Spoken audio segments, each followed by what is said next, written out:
Although this might not be your conventional scary story, it sure as hell was the most unsettling otherworldly thing that's ever happened to me, and I think some of your viewers and listeners will get a kick out of it. So, I used to do a lot of trail running near the Asabo River in northern Michigan. Some of my favorite routes were right in the middle of the Huron National Forest, and passed near some pretty good fishing and swimming spots too. I used to load up my pickup truck, drive a few miles upriver, and then run in a big old loop until I got back to my truck, feeling like I'd lost a few pounds in sweat alone. Both sides of the trail are shrouded by tall white and red pines, occasionally birches and the like. It's very scenic, very lovely, but it gets hot as hell in the early July afternoon. And some days I'd much rather have been tubing down the river than sweating my butt off on the trails. Some sections of the trail are pretty close to nearby highways, so typically you could either hear a distant radio or music playing from a passing car or truck. But then, on one day in early July, like I said, I heard something which sounded like classic rock music coming through the trees. I used to run without headphones if I was trail running because it's not the kind of place where you want to lose your situational awareness. As I was running, I could hear the sound getting closer and closer, like I was about to see some ATV or bike off-roaders coming along the trail at any moment.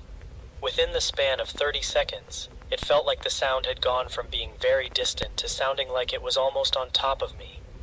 But bizarrely, even though the sound was so loud, I couldn't see its source. It must have been easily within 30 feet of me, just off to the left in the forest, and it should have been obvious, but it wasn't. The sound got a little louder 1 second, and it went from sounding like a cross between heavy metal music or a high-pitched engine to sounding like a great buzzing of tiny wings. Then I saw it. It was perhaps 5 feet from me, and the second I laid eyes on it, it appeared as a big, shapeless shadow floating through the trees. There were little flies, thousands of them, all buzzing in unison in this big cloud that moved like it was one ethereal body. Their buzzing sounded like it was in differing octaves of the same note. Definitely not classic rock music, but still eerily mesmerizing. But then, the cloud of tiny buzzing insects suddenly and unexpectedly veered towards me. I tried to back up, but the cloud moved surprisingly fast, and before I could turn and really sprint to get away, I felt and heard the cloud of flies envelop me. I was expecting to feel them biting or stinging me, and I started to scream and wave my arms in a pointless, flailing attempt to keep them off of me. I could hear them, and feel them buzzing in my ears, and even though their wings were probably no bigger than an eyelash, their combined buzzing sounded almost deafening. As the cloud took me over, I could feel my skin crawling, not from sheer fright or disgust, but because there were literally things buzzing and crawling all over me for a moment. And it made that moment feel like an eternity. But just a second later, the buzzing subsided, and the cloud moved on. When I opened my eyes, I caught one last glimpse of it before it disappeared among the trees again. Then, as it left the area for good, the audible buzzing diminished, and its noise warped back into what sounded like AC/DC being played from a small, tiny speaker. It was easily the most frightening, unsettling, and downright skin-crawling thing I'd ever experienced. The kind of thing that if I didn't know any better, I might think was a demonic manifestation. I mean, go back a few hundred years, and a more religious ancestor of mine might have died of fright when this dark, shadowy presence veered towards them out of nowhere. I mean, it's the closest thing to a ghost or spirit I think I'll ever see. Just this inexplicable, mystifying presence that heralded itself before it became visible. After I got home, I did as much online research as I could to try and figure out just what the hell I'd experienced. This was back in the fall of the year 2000, a time when the internet wasn't nearly as padded out with information as it is now, but I still managed to find a few relevant websites which gave me a clue as to what had happened. Apparently, during the summer of just a few months prior, Grand Traverse County discovered it had a major tent caterpillar infestation. They're called that because they make little webs that look almost like tents, and they completely strip the leaves of trees that they make their homes in. Obviously, this wasn't all that good for the environment, so officials in Traverse City consulted with some nature expert, who told them that flooding the area with black flies who like to lay their eggs on the tent caterpillars' cocoons would thin out the infestation and return the balance of nature. Believe it or not, there are actually companies out there who specialize in breeding things like black flies or any other insect species that might prove valuable in managing ecological problems such as a tent caterpillar infestation. They probably made tens of thousands of dollars selling the city of Traverse a whole bunch of these little black flies, and because they'd been living in swarms and close spaces for their short lives, some stayed in formation longer than others, I guess, and resulted in the thoroughly spine-tingling sight that I had witnessed in the woods that day. It was nice to have some kind of explanation for what happened. I didn't think anything supernatural was at work or anything, but I was still creeped out by the experience. Having something to explain what happened that actually made sense to me on an environmental level gave me an awful lot of peace of mind. I guess there's a lot of things in the world that are like that. Things that are really creepy, even when there's a perfectly rational explanation for them. But I'm certainly in no hurry to experience them, because feeling that huge cloud of swarming, buzzing black flies swallow me up, and the raw terror it produced in me, it's not something I ever want to feel again.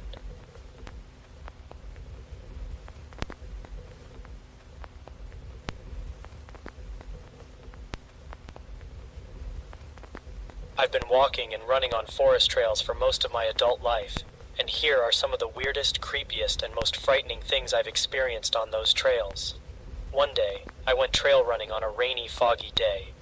There were no other cars, and I didn't see any other people up there, but I was around 5 miles up the trail, which is about 8 kilometers for you fine people across the pond. There's a part where the trail is really steep, and you kind of slow down and stoop low to avoid this really low-hanging branch, so you can't really see what's on the other side. But then I pass under the branch, stand up, and suddenly I'm face to face with a raccoon head sitting on top of a big rock, deliberately placed facing the trail. It looked fresh too. The blood hadn't finished drying, and its eyes had been gouged out. It still looked like a fresh wound. It was very unnerving to randomly come face to face with that on a foggy day alone in the woods. I stayed very well away from that head, kept on going, and didn't see anything else weird that day, unless you count 2 crows following me, circling above me the whole time I was there. The second thing happened when I was running a new trail that I'd never been to before. I was having a lovely time until I came to a long, straight section of the trail, and I could see up ahead 2 trees that looked like they'd been propped together to create an incomplete archway over the trail. On the tip of each tree was a deer skull, placed so that if you walked in the center of the trail, they were both looking down at you as you passed them. Seeing this obviously set off some alarm bells, but I just kept running. You can bet that I stayed ready to pull out my can of bear mace from my little fanny pack. Moments after I passed that archway with the skulls, I started getting chills all over, and I felt like I was being watched. I also remember it suddenly got very quiet in the woods, where moments before I could hear birds and the chatter of small animals in the brush. Anyone who is an experienced outdoorsman can tell you that sudden silence in the woods is not a good sign. Generally, it means there's a predator of some kind nearby. It almost feels like the whole forest is holding its breath, waiting for it to pass. I only made it like 20 feet past the archway before that bad feeling in my gut convinced me to turn around and leave. I felt like I was being stalked or watched the whole time I was going down the trail, until I got closer to the parking lot. I didn't see a thing though. To this day, I have no idea what that was all about, but I'm glad I listened to my gut and turned around. Any supernatural explanations aside, it easily could have been a cougar, or a grizzly bear that was living out there, or maybe even a moose. I didn't see or experience anything other than the feeling of being followed or watched. And when you're out in the mountains alone though, you trust that gut feeling. This one took place in the same place as the first story with that raccoon head. This time, I was not alone, and I had 3 friends with me. Something to note is that there was only one way to get into this canyon and to reach the trailhead. You have to park on a residential street up in the hills and walk on the trail past like 3 people's houses. When we arrived, there were no other cars around, so most likely no people up the trail either. Early on in the trail, we encountered our first oddity. There were some clothes on the trail, laid out on the ground as if though someone had recently been wearing them. A shirt, jacket, pants, boots, socks, all arranged as if someone had been laying there and then just melted away, leaving only the clothes behind. I thought it was weird as heck, but I made a joke that we might find some crazy naked person running around here on the way up, and we laughed it off and kept going. Not much further up the trail, we saw the second oddity. Just a whole bunch of camping equipment in a big old pile. I'm talking big hiking backpacks, tent bags, sleeping bags. All of this gear looked brand new, never used. There was enough gear for like 10 people, and there was no one around. I thought that was weird, but we kept going. Well, we saw a couple more similarly big piles of gear stashed in clear view along the trail, but again, no one at all around. Further up the trail, we had probably gone 3-ish miles or 4.8 kilometers at this point, and we encountered yet another large pile of gear, but this time it was right in the center of the trail for some reason. I remember there were a few backpacks sitting next to each other, and they were just full, bursting with something. I wanted to look, I really did, but none of us wanted to touch the bags or open them up. It gave us all kind of a weird feeling. I remember there were a handful of leather coats strewn about that area too, for some reason. At this point, my friends and I were getting a little uneasy about all of this because none of this made any sense, and it'd be quite an undertaking to bring all of this camping gear up to this trail. It's not an easy trail, and it was enough gear that it would take probably 20 to 30 plus people to bring it all in one go. We decided not to touch anything, and just kept going. I remember a very distinct moment when something changed. I led the group and climbed up a boulder to continue on the trail, and what do I see up ahead? Yet another big pile of equipment laid out in the middle of the trail. Suddenly, at that moment, it got quiet, and as you know, that's never a good sign out in nature. Nothing changed other than that, but this feeling of dread came over me suddenly, and my intuition was telling me to get the hell out of there. So I turned around and said, "Executive decision, we're leaving." No one argued. My friends had picked up the same vibe as I had. It was kind of a tense hike, but we didn't see anything other than the stuff that was still there, or anyone the whole way down. When we arrived at the car, I called the nearest ranger station and told them what we saw, and I never heard back from them. I have no explanation for any of this, but ultimately, what was weird to me is that they brought all this stuff up there, and just left it in plain view of the trail, and then they were just gone. The last couple of piles we saw in the middle of the trail gave off a distinct, "it's a trap" vibe for some reason, and we didn't see or hear another person up there. Where did they go? Why did they bring all that stuff up there and vanish? Why did they leave all their stuff behind? And what the hell did they have in those backpacks?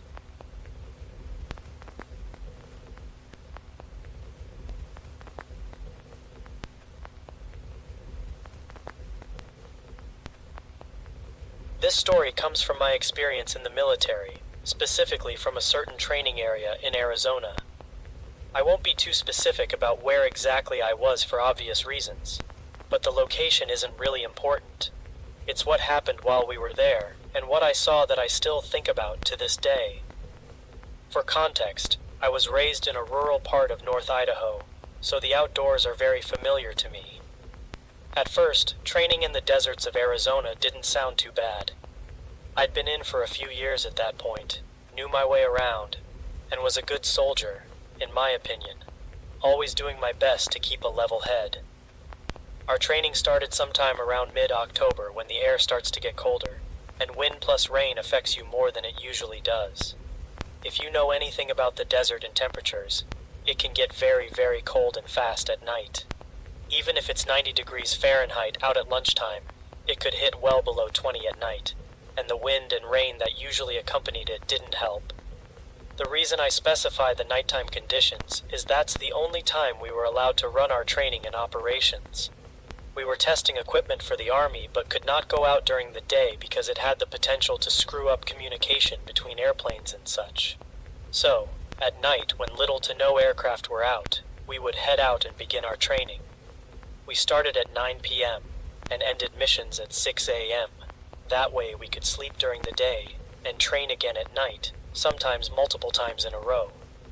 Now personally, I believe that there are creatures and entities on this planet that we can't really explain.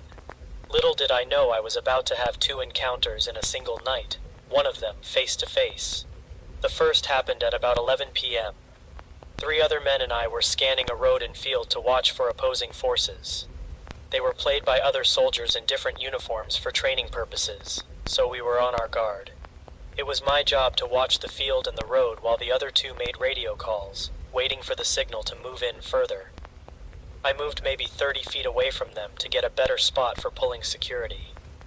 I backed myself into a bush with some leaves still hanging to somewhat cover my position.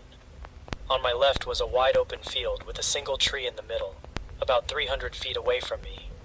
It only had 2 branches, both in very awkward positions for a tree. One was angled upwards, while the other one seemed to point straight out at the road. On my right, on the other side of the road I was watching, was a tree line which turned into a hill that we would be walking up later after we got the green light. As I scanned the field and the road for opposing forces or vehicles, I spotted some headlights cresting over a hill not too far away from us. They were easy to see with our night vision. You could see someone using any kind of light for miles. As if it wasn't already easy enough to see light at night, I raised my voice to tell the other 2 men that there was a vehicle coming, and to tell everyone else to stay hidden.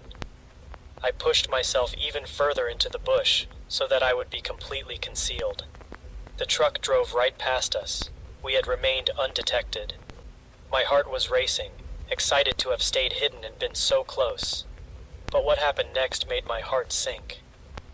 I looked back out at the road and field to see if there was anything else coming, and when my eyes crossed over to the field, the tree had moved. I rubbed my eyes and refocused my night vision to see if that would help, but the tree had in fact moved closer to me, and the branches had also moved. Both of its dead limbs now seemed to point at me. It was about 200 feet away from me. I convinced myself I was just seeing things. About 5 minutes later, I felt a tap on my shoulder, causing me to jump a bit. It was just my teammate. He said it's time to move up. You good? I turned to face him when I said I was ready to go.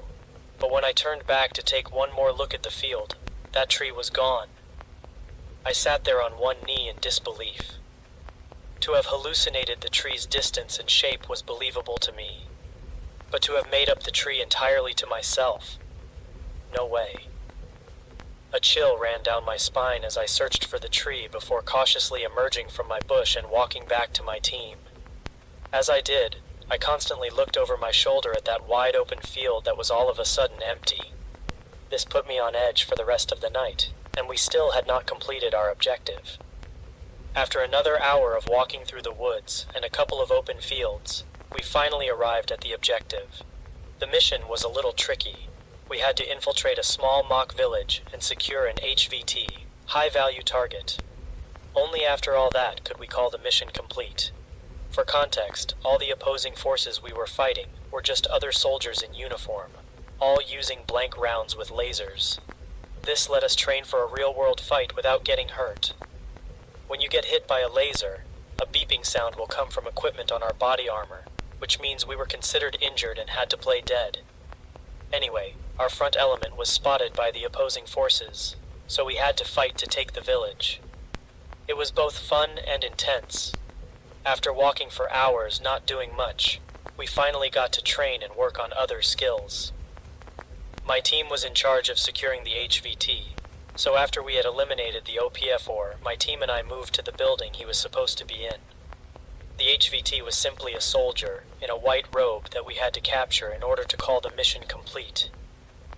When we finally got to the building, which was simply a one-room building with 2 large doors, I had one of my soldiers open the door so that I could peek inside. When he did, I saw a silhouette in the back of the room. I was about to yell and tell him to put his hands up, but something was wrong. This person was far too short. They had long black hair and what looked to be a black robe under our night vision. I hesitated, and this shadow person in the room broke into a sprint right at me. My heart nearly jumped out of my chest. I panicked, firing off 3 blank shots. When the smoke cleared, a yell came from inside the room. My adrenaline was pumping now more than ever, and I moved in, yelling as if I was trying to scare someone. I expected to see it again when I swung into the room, but when I looked, it was just the HVT covering his ears because my shots had echoed, becoming very loud in that small space. I had trouble relaxing as my soldier came in after me, and without question, began to search the man, pretending to detain him. The HVT had not seen the black figure that charged me. He had no idea what I was shooting at. We wrapped up the mission, leaving the field around 5:30 in the morning.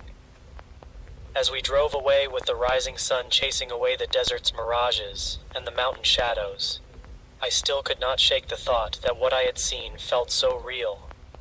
Thankfully, that was the last mission we did out there, and I had trouble sleeping for days afterward.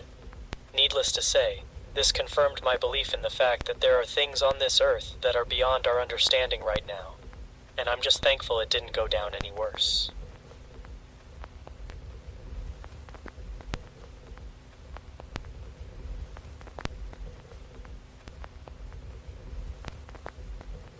So, this is going to be a really wild ride, and there are some pretty personal family details in here too. I'm not naming any names or places to try and keep my anonymity. So basically, a few years back, I found some old photographs of an uncle on my dad's side. There were photos that I was not supposed to find, and the reason behind that was pretty obvious. The only photos I'd ever seen of this uncle, who had moved away when I was much younger, were from when he and my dad were kids, or in their early teens. I'd never seen him as an older kid or a grown-up because by that stage, he was very distant from the family, and then moved across the country before I was out of kindergarten. Apparently, he came to see me one time when I was a baby, but aside from that, I had no real memories of him, just the old photos my dad let me see. But by that day, I saw the photos that he didn't want me to see, and everything kind of just fell into place. I remember opening up the little envelope, taking out the pictures, and feeling this intense feeling of confusion for a few minutes as I flicked through those pictures. The photos seemed to be taken at a music show of some kind, as I remember thinking, did my dad used to be a punk? Because there was a lot of that kind of style among the people attending the show. But then, the more I looked, the more I noticed that 2 or 3 people appeared over and over again. They had closely shaven heads, wore big black boots and denim, and each had a swastika either on their jacket somewhere or tattooed somewhere prominent, like their neck, shoulder, or arm. That grabbed my attention all on its own, but the thing that really had me pulling back was the fact that one of these skinheads with that tattoo looked a hell of a lot like my Uncle Alan, the one I hadn't seen since I was a baby. There was actually a moment where I thought one of the other guys might have been my dad, so when I was half freaking out by the time I climbed down from the attic and took the pictures to show Mom, who just kept saying, "I think you need to talk to your father about this," in a way that told me that she knew the whole story, but didn't want to be the one to have to tell me. Now anyway, about half an hour later, my father and I are having a massive yelling match, mostly surrounding the fact that he and Mom had chosen to hide something huge from me. But the thing that really made me explode was how he started telling me, "Alan's not a bad guy, you don't understand." Now imagine being me in that moment and having your dad tell you that your Nazi uncle isn't a bad guy. I mean, that's the dictionary definition of a bad guy, right? I couldn't understand why Dad would say something so insane when the evidence that his brother was some evil bastard was right there, right in front of him. And the argument got really intense. Things got very emotional. But as much as I tried to get my dad to talk to me about it, to explain why he'd kept things hidden, he just didn't want to talk to me about it at all. And then, after, I don't know how long, he burst into tears. And it's the only time I'd ever seen my dad cry. My mom then basically chased me out of the room, telling me to give your father and me a minute to talk. And much like my dad crying, I rarely saw my mom get that mad. Seeing Dad cry had already shut me up, but then seeing my mom so furious had me running upstairs. When she started to snap at me, like I know it was already a tense situation, but seeing Dad cry and seeing Mom get so mad, that's what made me realize that there might have been more to the story than just my uncle being a jerk. I was still angry, but I also felt kind of dumb for not realizing that there was a whole backstory behind my uncle and his especially bad life decisions. And it was one that was very painful for my father to have to remember.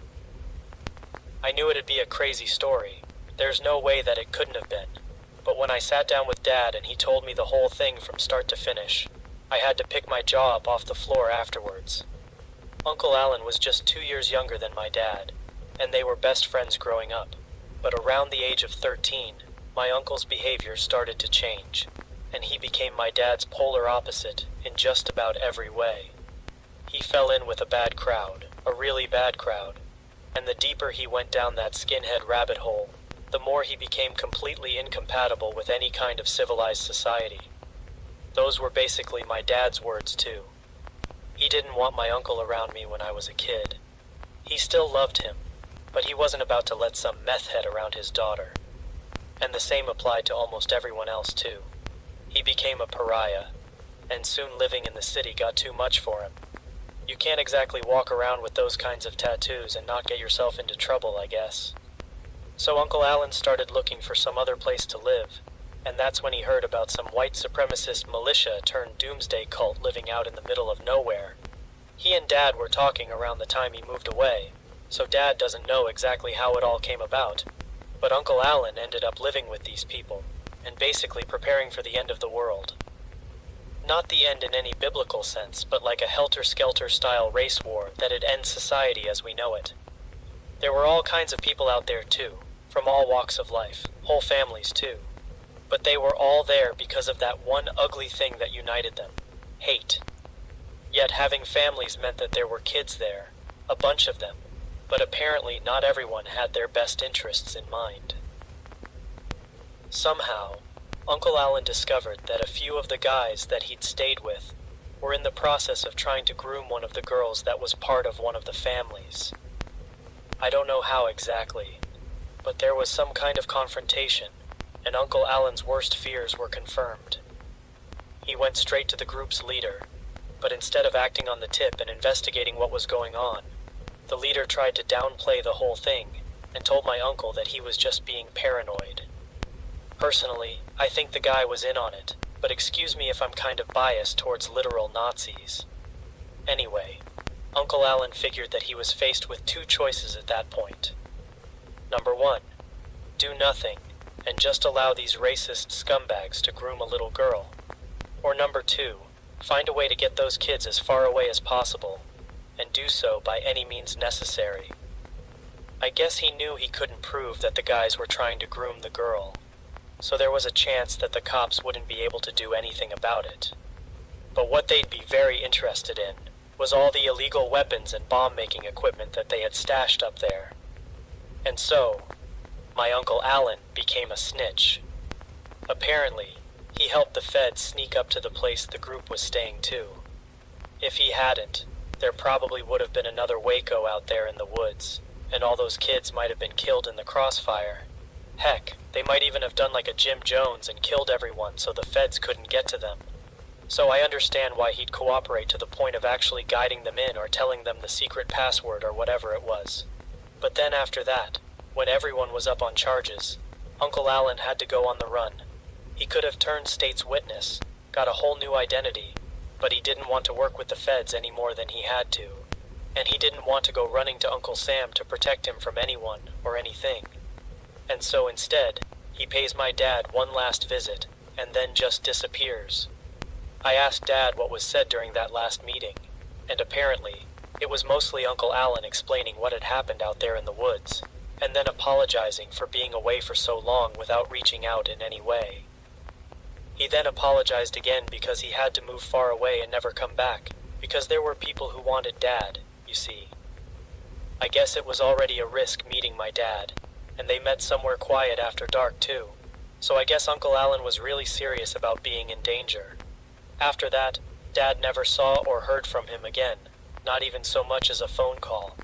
I don't even know if Uncle Alan came to regret his beliefs or his actions. I hope he did, and in my head, I like to imagine that he found some dignity in helping those kids, or at least trying to help them, and that he was able to build himself up from that. But then again, maybe he's still the same guy, and I'd call him a piece of crap to his face if I ever met him. And he still has those disgusting tattoos. But it's just kinda weird to think that a person like that could at least do some small amount of good in the world. Not enough to balance out the hate that he has, but still better than nothing, I guess.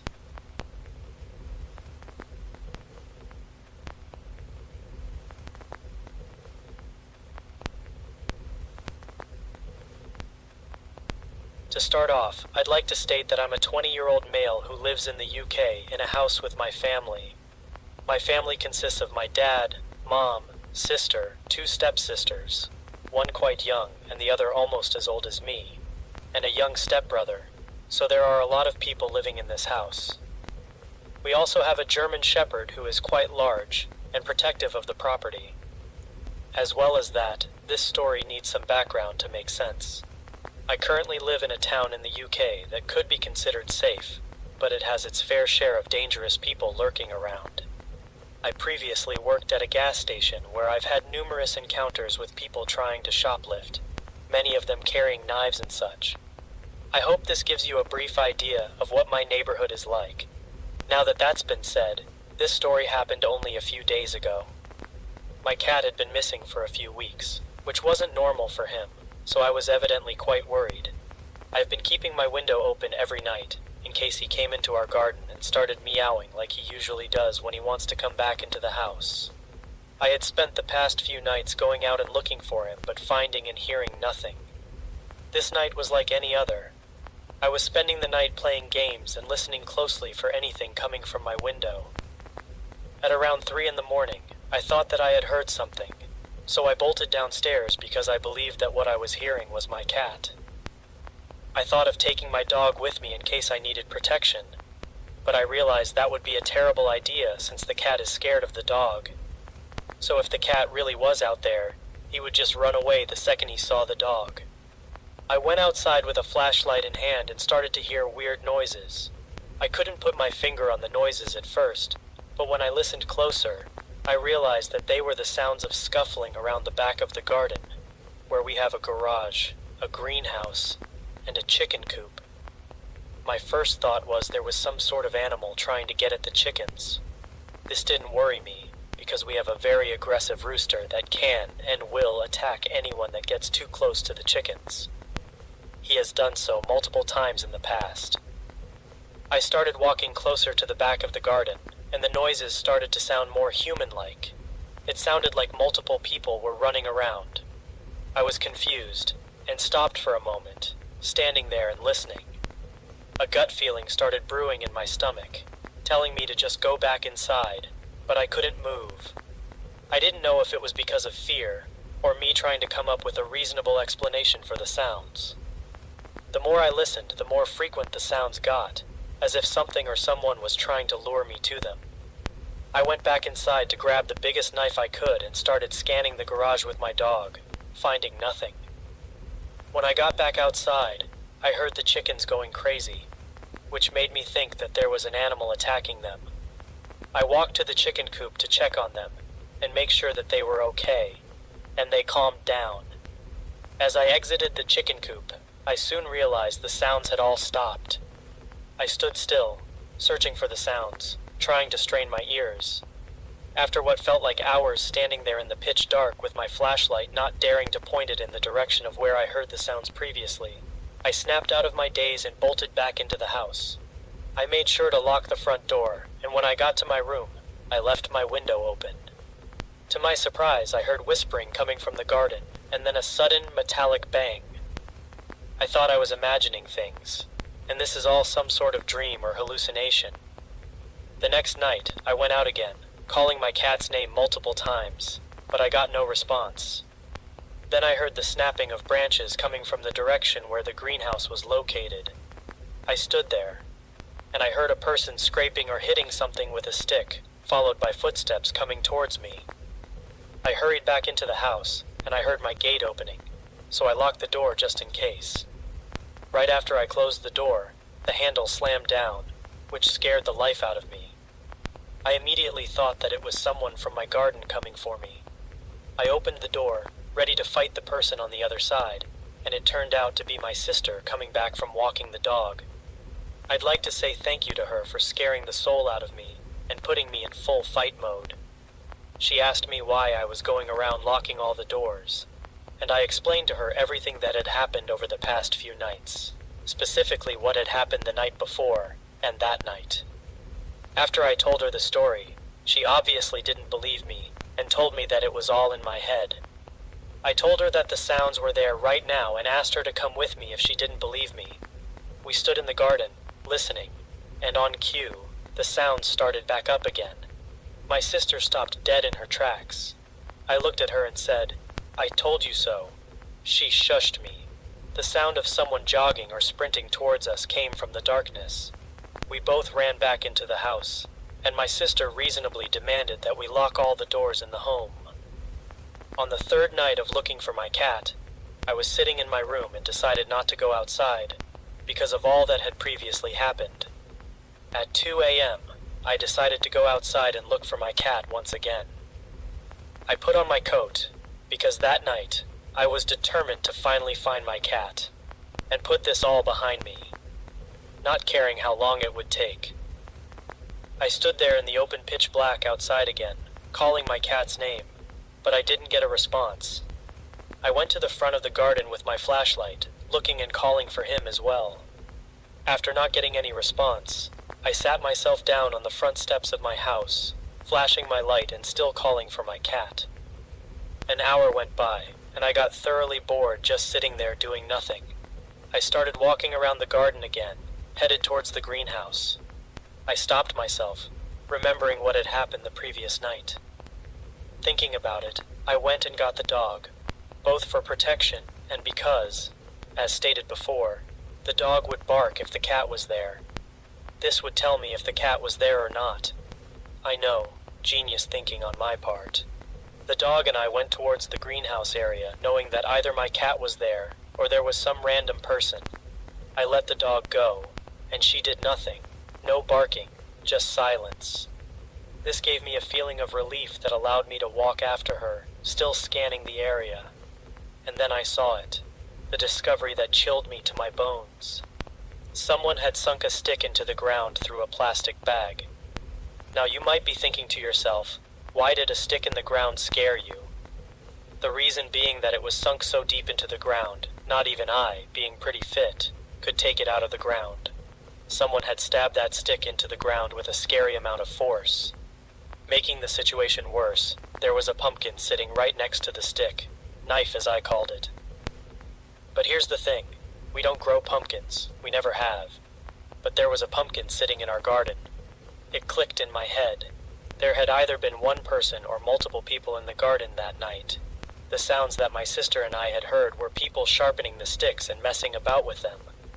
They had been making noises around the property to lure someone out to investigate and do God knows what to them. In that moment, I was thankful to have had the common sense to run away when I did, because thinking about what these people could have done to me in the dark gives me chills even as I write this. After this revelation, I checked behind the trees and such, making sure no one was there, content with not finding anyone and making a note to myself to come back in the morning to get a clearer picture. I returned to my steps. I sat there waiting for around an hour longer, starting to get tired, bored, and hungry. I went back into the house, the acceptance of my cat being dead lurking in the back of my mind, while I continued to mess about on my PC with my window open. And then, once again, I heard meowing. I rushed outside so quickly that I forgot to put on shoes, but I also had the presence of mind to grab a knife on my way out, deciding that if anyone was out there, I'd confront them on the spot. I reached my gate and saw my cat standing on the fence. I dropped my knife and my heart was filled with joy. I can't explain to you how happy I was to see him. There had been no noises since that night, but I'm still wary when I go out at night. I thought about this experience and realized how lucky I was to not have gone further into the greenhouse that night. I could have been killed right there, or one of my younger siblings could have heard the noises and gone out themselves, and they'd have been killed. I try not to dwell on it too much because the thoughts truly disturb me.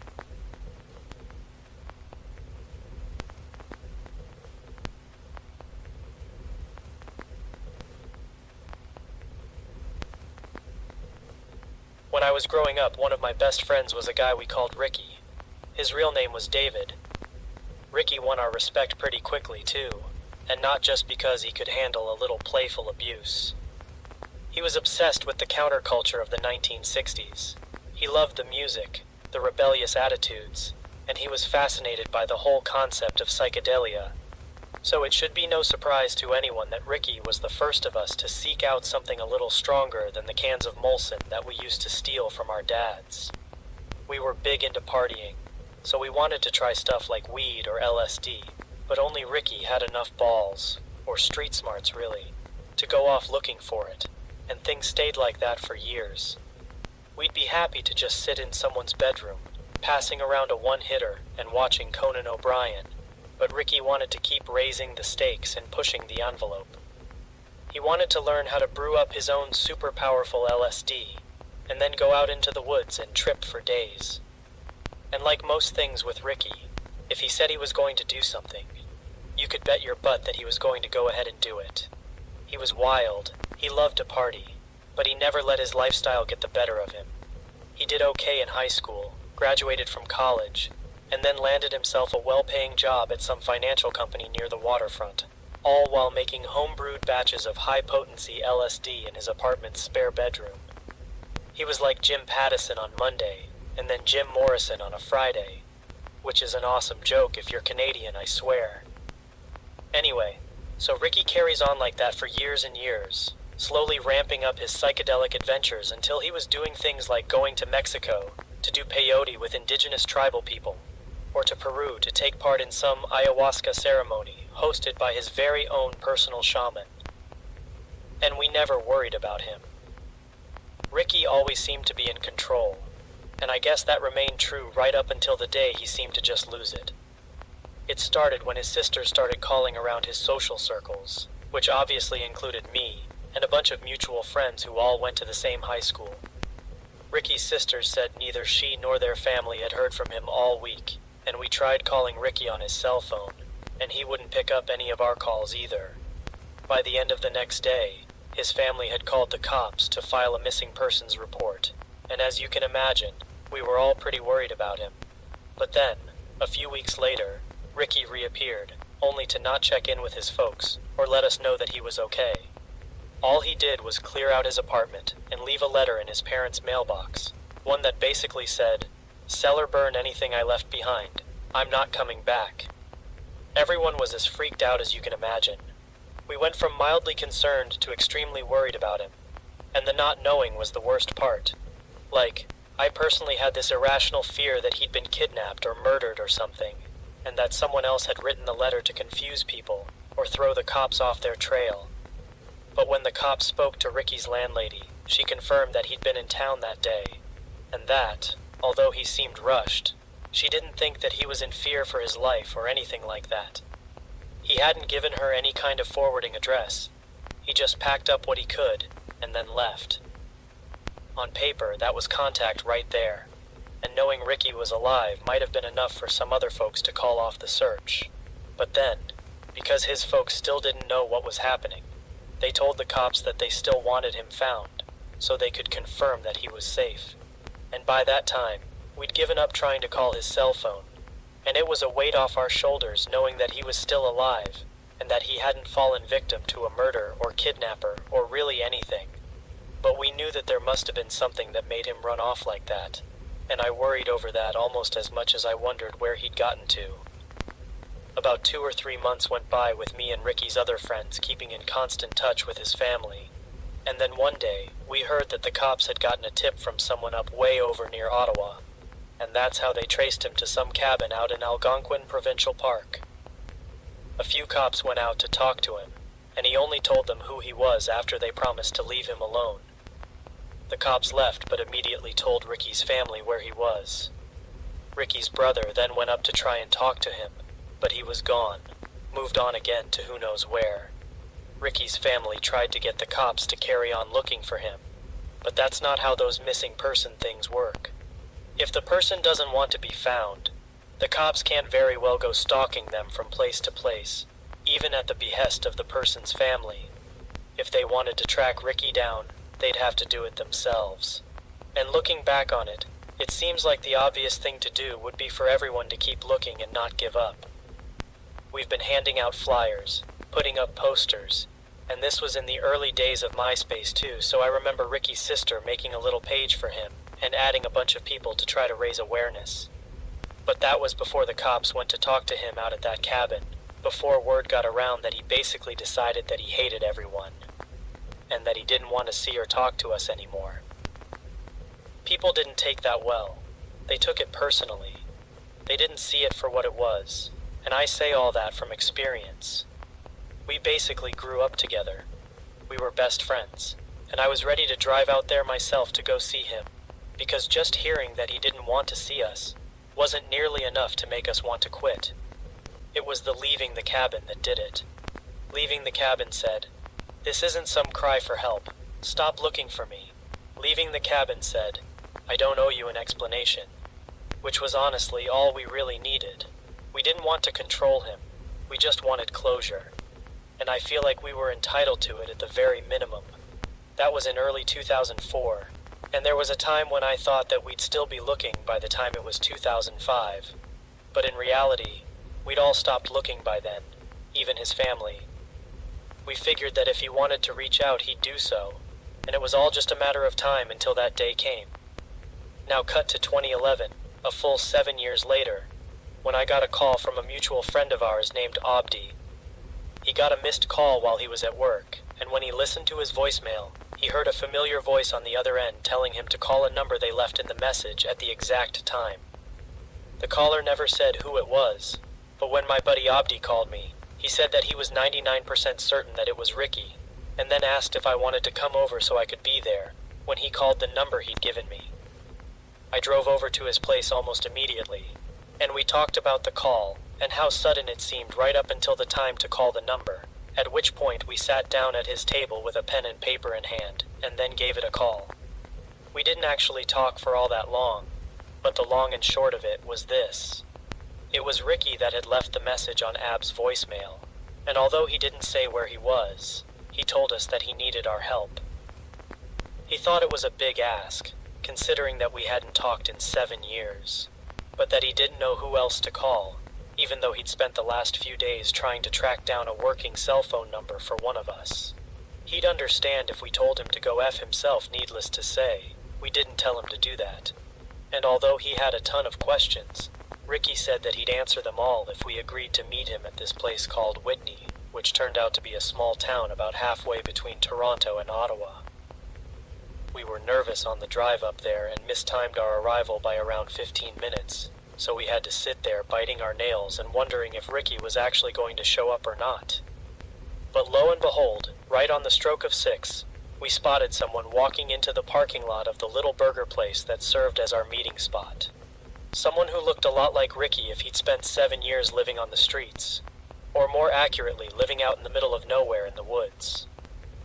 It was an emotional reunion. No tears were shed, but it felt very positive, though intense, mainly because Ricky started out by telling us how sorry he was.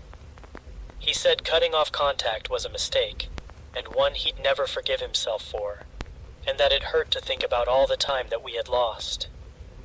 Hearing all that pretty much knocked us off our feet. I mean, he covered a lot of stuff that we wanted to talk about in his opening little speech, and after that, there really wasn't much else to ask him. We wanted to know where and how he'd been living, but he wanted to know all that same stuff from us too. And since we had him right where we wanted him, we figured that we could get him up to speed while we went inside and got a burger. We got to talking about all kinds of things, but eventually, me and Abdi were able to ask Ricky 2 things. Number 1, where had he been living? And number 2, what did he need our help with? Both questions could be answered by finishing our burgers, getting back into our car, and letting him direct us towards the place that he was living, which was way out near this place called Little Hay Lake. As it turns out, Ricky had been living almost completely off the grid for almost 6 years, in a trailer that he'd managed to haul down a dirt road, and then far enough into the trees so that you couldn't see it anymore from the track. He walked into Whitney every so often to pick up whatever he couldn't shoot or forage for, and then hitched a ride further afield whenever he needed to make a few bucks. And the way he was earning those few buckaroos was by making LSD, ultra-potent medical-strength LSD. And then because he was making it, he was having to test it out too very frequently. But as far as we could tell, that suited him just fine. I guess Ricky just sort of found his calling, and the way he talked about it, he was happy, at least for a while. He had everything he needed out in that trailer. The place was relatively clean. He had a little generator that he'd use to power a laptop, and he had no internet. But Ricky didn't mind. He had his DVDs, and that was all he needed. But then came the problem that he needed our help with, and at first, I was actually kind of scared that he'd killed somebody or something, and that he wanted our help disposing of a body.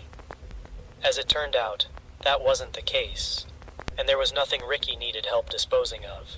But by the end of the next morning, there would be a body, and it wouldn't be one we needed any help disposing of at all. We did a little more catching up back at the trailer, but then after a little looking around, I asked Ricky, half-jokingly, if he was about to enlist our help in digging a shallow grave.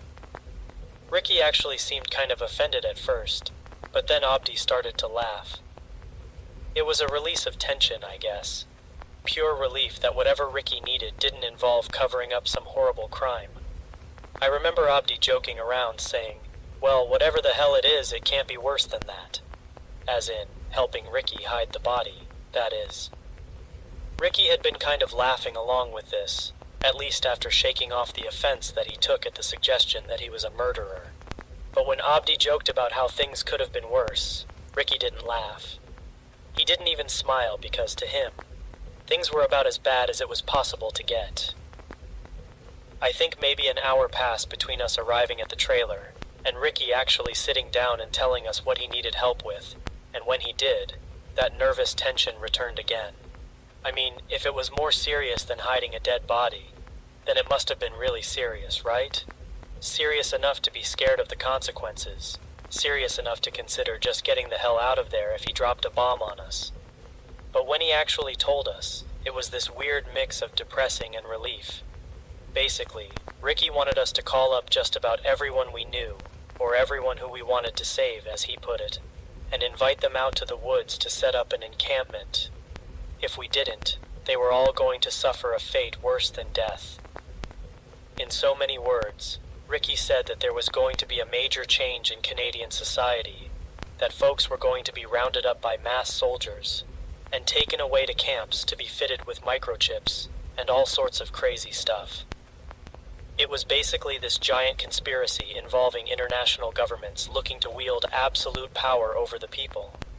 And the only way to really enforce that was to eliminate huge sections of the population, basically anyone who might put up some sort of resistance. Ricky was convinced the whole thing was going to start within a month. And although he wouldn't go into too much detail about how he knew all that stuff, he seemed to think giving away sources would put them on some kind of government hit list. He seemed completely and utterly convinced that his predictions were correct. What followed was around 6 hours of convincing Ricky that he was wrong. It wasn't easy, which is why I mentioned the 6 hours thing, but by the time night had fallen and Ricky was riding a low dose of LSD, we'd gone from making a little headway to actually getting through to him that his theories might just be wildly wrong. We didn't fully convince him, not all the way, but we did talk him down to the point where he agreed to come home. Mainly by convincing him that he'd be in the best possible position to rescue people if the government did decide to start putting people into camps. He could be like an early warning system. He could recognize the signs, and that way, he could be the hero we needed when we needed him most. And it was a win-win either way. We proved things weren't as bad as he thought, and he could save our butts, and we'd follow him to hell and back. And that seemed like the idea that really got its hooks in him. Ricky agreed to come home with us, but not before he sobered up a little. We could sleep in our car, he'd sleep in the trailer, and then come sunrise, we'd get ourselves some breakfast, and then drive back down to Toronto and drop him off at his parents' place. After we agreed on that course of action, we finished off our beers, walked back to our car, and agreed to head back over to the trailer come sunup. It felt like a huge victory, and the second we got back to the car, we were texting people, mainly Ricky's family, and telling them how he was finally ready to come home. We were so excited we could barely sleep. I kept thinking about how happy everyone was going to be, how driving back into Toronto was going to feel like a victory parade. I think I only nodded off for maybe an hour or so before I could see the sky changing color, and after that, Abdi and I just talked, and tried not to get too nervous as we waited for dawn to arrive. Finally, around 6:30, Abdi and I got out of his car, and then started walking back through the trees in the direction of Ricky's trailer. I remember feeling pretty exhausted but very excited to get back on the road. I wasn't even thinking about food by that point. I'd have happily rolled all the way back into Toronto and gotten a bite there when the nerves had died down. The only thing that mattered was getting Ricky back home where he belonged. But then, after getting within maybe 20 feet of the trailer, we started to smell something on the breeze. Something strong, something artificial, something that smelled very, very much like gasoline. I remember Abdi saying something like, "Can you smell that?" And I told him that I did. And then after a few more steps towards the trailer, the door opened up, and Ricky appeared in the doorway with this gas can in his hand. He told us not to come any closer, and by then, the stink of gas was so thick in the air that it kind of stung my nostrils. He didn't say it in an "I don't want you to get hurt" kind of way. He seemed mad at us, and as we kept asking him what he was doing, he kept telling us to leave while we still had the chance. And that's about the time we noticed that it wasn't just Ricky's trailer that was soaked in gas. It was his clothes too, and it was complete chaos. Me and Abdi were shouting different things, but all along the lines of "Don't do it, you don't have to do this, think of your family," and all sorts of stuff like that. Whereas the previous night, when Ricky treated us like friends and we could actually get through to him, that morning was like a complete shift, like it was the first time seeing him, and that last night didn't count for anything. It was like he hated us, like he might have actually shot at us if he had a gun. Which is why that "leave while you still can" line has just had such a chilling effect on me, and almost worked in making us back off before he closed the door to his trailer. Ricky told us one last time to stay back. I didn't have any trouble staying away from a trailer that I was pretty sure was about to explode into flames.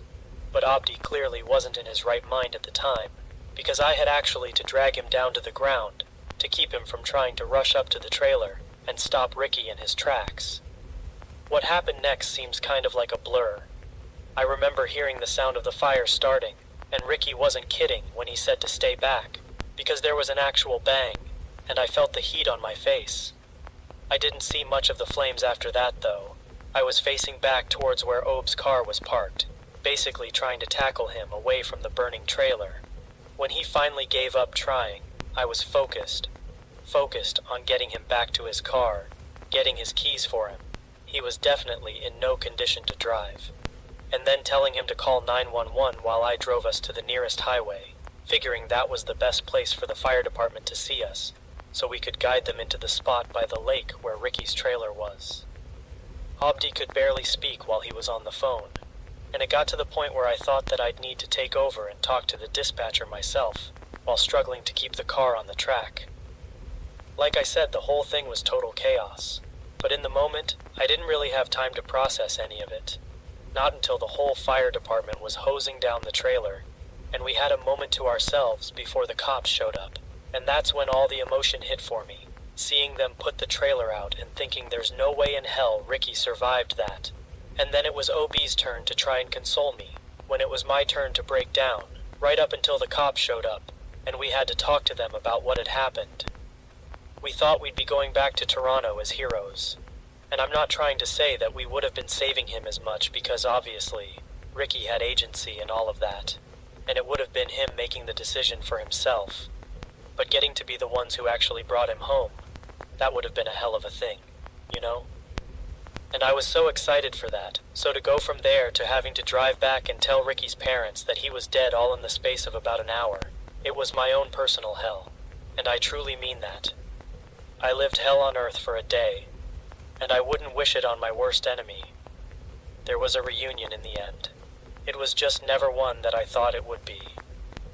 All the old crew showed up to pay their respects at Ricky's, some that I hadn't seen in years. I felt it devastating that it took his death to finally bring us together, but it was also very uplifting that people dropped what they were doing to come comfort Ricky's family as well as each other, and I just wish that it could have happened when Ricky was alive.